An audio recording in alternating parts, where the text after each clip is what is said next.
lovely to meet you. It is lovely to meet you. Thank you for being on the show. It is Perm Week. I'm sure you've heard. And Saw. Yeah, and Saw as well, yeah. Have you ever had a perm? I think you may. Can I guess? I think you might have had one. I've had a perm. You have? Yeah. You're allowed to talk about it. It's slightly traumatic. Oh, it is? Well, it is. Well, so I can't even believe I've never really told anyone this story, but I was a few years ago going through a very bad breakup. I'm telling this story because what I would like to do is sort of start a sort of form of activism against hairdressers allowing to do perms on people who are going through a breakup. Right? It's real. It's a real thing. And you're saying It's so real. They should ask you before they give you the... I think there should be a law that if you sit... A law? Yes. You pass loads of laws in this country. Yes, we do, yes. We try, yeah. Yeah, so if you sit down in a chair in a hair salon and you say, hello, I would like a perm, the person has to say, are you going through a terrible breakup? And if you say yes, they can't... They escort you to leave. They say, we can give you a trim. They'll trim. All right, so what exactly went down? So you went in, bad breakup. So I went in and I was very, very sad. And I think I'd seen like a magazine cover and someone looking gorgeous. And I'd said to the hairdresser who was doing my hair for an event, God, she looks so good. What has she done? And I think this hairdresser said, oh, she's had a perm. And I went, oh my God, that's going to solve all of my problems. So I went, and then she said, which shall not be named, she said, go to this salon, they're doing perms. It's like, they're doing a perm. And I was like, great, I'll go. So then I went and got in the chair, and I got this perm, which is a very extensive process. It's like 6 hours of regret. You just sit there and you're like, this is so bad. Yeah, and then you're at the point of no return. At one point, you go, I'm getting a perm. There's so many points of no return. But also, many points of no return. There's so many, but my hair was, it was like straw, short.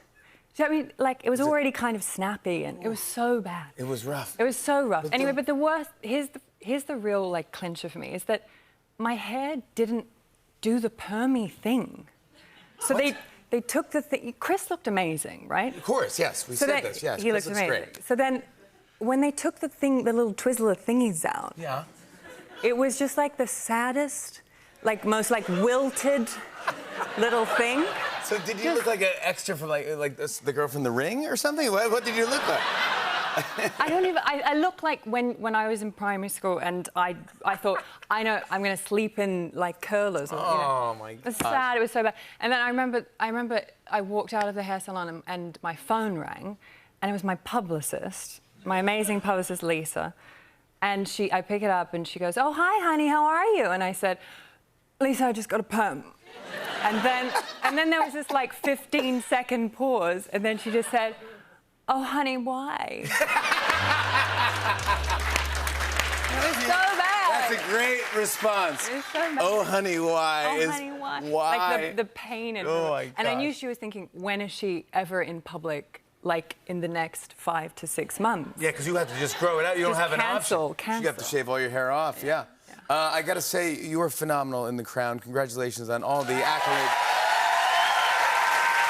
Golden Globe. You're nominated for 2 SAG Awards coming up. Congratulations on this. Do you enjoy going to these award shows? I do enjoy them, but I get very nervous in rooms full of... Yeah, well, there's, like, so many famous people. It's kind of strange, you know. Yeah. And I'd never been to the Golden Globes before. I took my little sister, who is a trooper, a very calm person, but we were super jet lagged because we just got in. Yeah.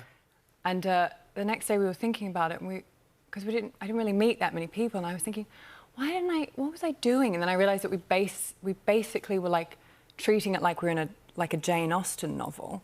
We didn't get up once, and everyone just walked past our table, and we sort of went, thank you for coming.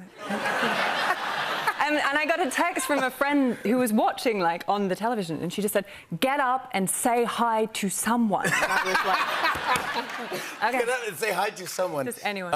Did you ever see yourself or think, like, oh, maybe one day I could play Princess Diana? No. Yeah. No. Never?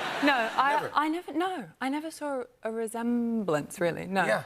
Well, let me show everyone a picture. This is you as Princess Diana, and then the real Princess Diana. I mean, kind of insane. It's unbelievable. That's fantastic. Yeah. So you go into the audition. Did you know that you were auditioning for Diana? So it's a weird story. I knew, in a kind of vague way, that I was going to play this part for 5 years. So I went in and I did an audition for a part in season 2. Of The Crown? Of The Crown. Ah. And season 1 had just come out and it was a really big hit and everyone was rightly so very excited. My agent called me up and said, we'd just go in and basically I was so physically wrong for this part. I'll never tell anyone what it is. Okay. So people's imagination. You're like, yeah, like, does the character have a perm? And so I went in and I did this pretty bad audition, you know. They kind of stopped me and they were like, we'll call you. Thank you so much, you know. Oh, like, that is the worst. Brutal. So then I left and then I got an email, this sort of ambiguous email like the next day saying, definitely not that part, but maybe Diana. But it was about, you know, it was like 5 years in the pipeline. So that means you have to wait 5 years for them to remember that you auditioned. I didn't really think it was going to happen. Yeah, usually it doesn't happen, to be honest. That's the thing. And then when I bring this up with the producers and I say, you know, it was like 5 years of hell, where I was like, please, God, let this come along. And they all say, oh, no, we always knew it would be you. And I think, No. What we? No, yeah, what we, yeah. Royal we. No, we, I did not, no. yeah. You were phenomenal in this. I want everyone to watch The Crown. I want to show a clip right now. Here's Elizabeth Debicki in The Crown. Take a look. What's this about us going home? It turns out there's a diary conflict through no fault of mine, and I have to get back. I'm supposed to be here for 2 weeks. Yes, I know, Diana. The plans change. I have a commitment at Oxford University. It isn't the university. It's a summer school for tourists. It's not essential. It is to me. This is our holiday. It's a rare opportunity for us to be together with the boys as a family. And I know you struggle with that sort of thing, which is why I agreed to bringing your friends along to entertain you. And I even agreed to do the photo call today, requested by your people so the lie could be paraded to the world's media about what an adoring husband you are on one condition. What's that? That you actually are one. Oh, Elizabeth Debicki! All seasons of The Crown are available now on Netflix. More Tonight Show after the break, everyone. Stick around. Make that a law.